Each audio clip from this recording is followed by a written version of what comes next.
How's it going, everyone? We are coming up on April, and that means another batch of new games to delve into, but obviously we like to be a little conservative with every game we pick up. I know some of you guys like to wait for your sales, your deals, and everything like that, so I want to highlight 3 games that I think are going to be worth a buy right out the gate, day 1, come April, and then a couple titles that I think you'd be better off waiting on a sale for. Now, right off the top, let's start off with the 3 games that I would say are buy. Now, one of them is a PlayStation Plus freebie, but in that sense, I think it should be worth, you know, getting the game or getting a Plus subscription to get the game, so we'll get to that in a little bit. But first of all, I'll say Star Wars Jedi Survivor is a buy. Now, let's get started with the reasons why I would be a little bit apprehensive. First of all, it is a $70 title. Whenever it comes to $70 games, I tend to be a little bit more apprehensive these days. Like, you gotta be a game that I feel it's either going to be of immense quality,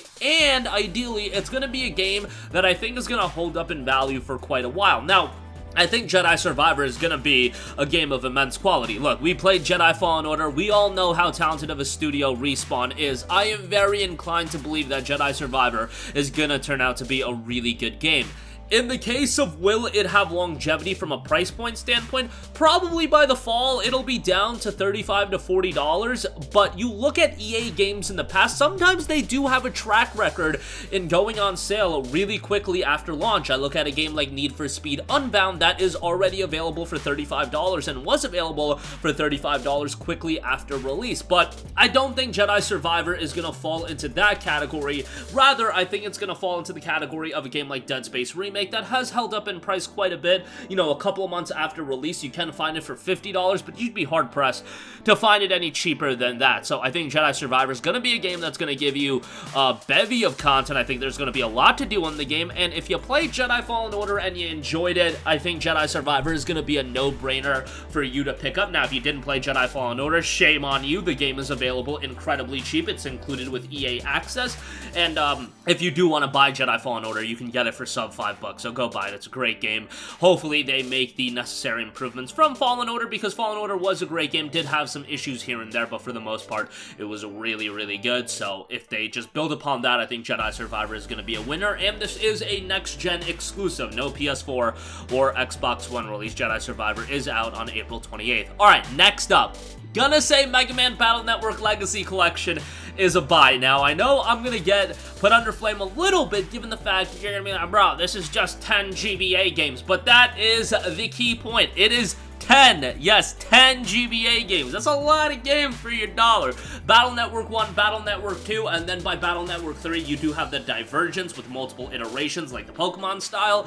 The fact you get all of those games, even if you want to take it as 6 titles, because you're not going to play through the, let's say, both versions of Battle Network 3, both versions of Battle Network 4, etc., etc., you're still getting a lot of content. Like, you're talking 15 to 20 hours at least for all of the games. You multiply that by 6, yeah, you're talking 90 to 120 hours of gameplay across the 6 Battle Network titles. Look, this is probably going to be a collection that harkens back to nostalgia. A lot of you guys grew up playing Battle Network. I grew up playing Battle Network. One of my very first GBA games that I remember playing was Battle Network 3, and, you know, I played through all of the games, and I have been so excited. I've been clamoring for the idea of a Battle Network collection, and it's finally happening in April, and the fact that it's happening, even if it's going to be priced at $60, I see some people can be a little bit reserved about that, but considering they're also expanding it a bit, adding some new features and whatnot, and they are all lengthy RPGs, I think Battle Network Legacy Collection is going to be a buy. You're looking at, what,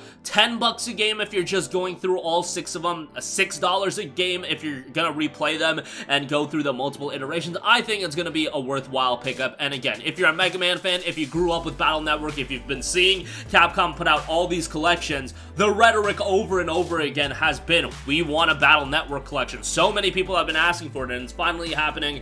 I think $60 is hefty, don't get it twisted, but given all the content you're getting, I think it's going to be worth it. And in fact, I'll go as far as to say, I think Capcom themselves are going to be surprised at the big commercial reception to Battle Network Legacy Collection. I think they underestimated just how much people have wanted it, because when you're talking about the nostalgia, yes, you've got people like me that grew up playing these games talking it up, but that is also going to spread into a lot of other people checking it out that maybe are of a younger generation, maybe never played the Battle Network games, but see Mega Man in this, you know, different kind of RPG. might be something they check out as well. I think that audience that didn't grow up with it, yes, maybe they are gonna wait on a sale for it, but if you're talking to somebody like me, if you're talking to somebody like that I'm sure is watching this video where they grew up playing Battle Network, I think the Legacy Collection at $60 is gonna be a buy day one. And these collections, yes, they'll go on sale, but they don't see significant discounts, especially not shortly after release, so I do think it's gonna hold up in value for quite a bit. Lastly, I do want to note, Meteor Maker, as I mentioned at the top, this is a PlayStation Plus freebie, so you will be able to check it out with your Plus Essential subscription. Looks like a pretty interesting game done by the developers of Dead by Daylight, so definitely they are familiar with creating a game with a community focus, and I think that's what you're going to get with Meteor Maker as well. Has a focus on the creation suite, and you'll be able to play a co-op if you do want, so the fact it's available in Plus Essential I think is going to go a long way, and the fact that it does have this community focus, I think the fact that they're putting it in Plus Essential is going to add a jolt to it. You can make the argument, hey, why is it in Plus Essential and not Plus Extra? You know, it is what it is, but Plus Essential means if you subscribe, you'll own it as long as you are a Plus subscriber, and you'll be able to access the game. So, good to see that, and definitely going to be an interesting game to check out come April the 4th. So those are the 3 titles that I would say are buys right out the gate. Wait for a sale. Got a couple games I do want to know. Now, these are games that I would definitely keep on your radar, but maybe wait for the reviews, maybe wait to see how quickly they go on sale and everything like that. Right off the bat, Dead Island 2. Look, I liked Dead Island back in the day, but when you're talking about a game that has had a tumultuous of a development cycle as Dead Island 2, you have to be a little bit reserved with dropping down your $70 even though it's a cross-gen game. The PS4 version is $70 as well, so you really want to make note of that. We have PS4 games these days that are going to be priced at $70 as well. Diablo 4 is another one. Dead Island 2 is one of them. Yes, I know that the game's release got pushed ahead a week, and that does give me some confidence, but still, with how tumultuous the development has been, how long we've known about this game, and it's not like Dead Island was a blow-away game back in, I want to say, 2010 when it initially came out. I'm going to say that this is going to be a wait for a sale for now. Let's see how the reviews turn out. If it gets like 8s across the board, I'll be pleasantly surprised, and I'll be like, hey, you know, good on them for going through what they did, and Dead Island 2 coming out the other side of it as a quality game. But I think at this point, given it's $70, I could also see this going on sale fairly quickly. Next up, Trinity Trigger, a lower-key JRPG release. It's going to be priced at $60. The Day 1 edition does look quite nice with all the bells and whistles you're going to get with it, but given the competition with JRPGs these days, Trinity Trigger is just one that I think, you know, you're going to be better off waiting for a sale one. Afterimage looks like a really well-designed Metroidvania, great art style. Just need to know the price of this. If the price is, you know, around the $19.99 range, maybe it'll be worth a buy at that point, but I think more likely it's going to be priced at like $30. But it is scheduled to come in April. Straight Lights, another title that looks rather interesting. A game that I would definitely have on your radar. It's just we don't know too much about it at this point. And again, a kind of an unsung hidden title coming in April, but do have it on your radar. Minecraft Legends, it's going to be available through Xbox Game Pass whenever a game's available through Game Pass. I'm led to believe it's going to go on sale fairly quickly. I don't know if that's going to be the case with Minecraft Legends, but I would say, you know, wait for the game to get cheaper. But if you're a giant Minecraft fan, if you want to play all the spin-offs, there you go with that.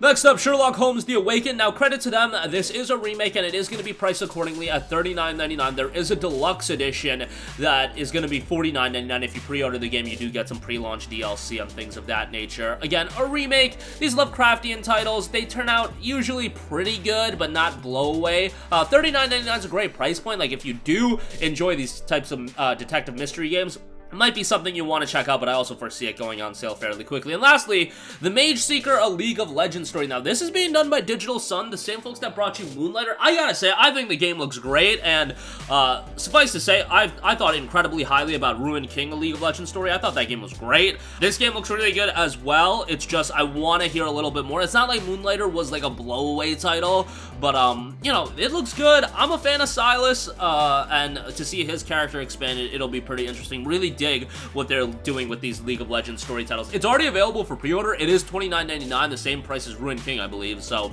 yeah, Ruined King also had like a deluxe edition, but nevertheless, I would say, see how that one turns out. Ruined King has held up in price, so bear that in mind. You can get it for like 50% off these days, but it's also been out for, what, like a year and a half at this point? So, yeah, bear that in mind as well, but I think, you know, this is going to be one better, best to wait for a sale, especially because this genre, you know, the throwback visuals, action RPG, a lot of competition in this market, but that's my 2 cents on that. Again, I would say Jedi Survivor, Battle Network Legacy Collection, Meteor Maker as a plus title, all 3 of those worth your time and money. But in the case of Dead Island 2 and the aforementioned games, I would say those are better to be waiting on a sale for. That's just my 2 cents. Let me know all of your thoughts in the comment section down below. As always, sound off there. Thank you for watching, and goodbye. Hey guys, we hope you enjoyed the video, and if you did, make sure to hit the subscribe button, and if you're already subscribed, do us a favor and hit the bell icon. This way you'll be notified whenever we post a new video. That's the best way to keep up with all of our uploads, and we usually try to upload 2 videos a day. And with the bell icon hit, you'll be notified whenever we do upload a video. As always, thanks for watching.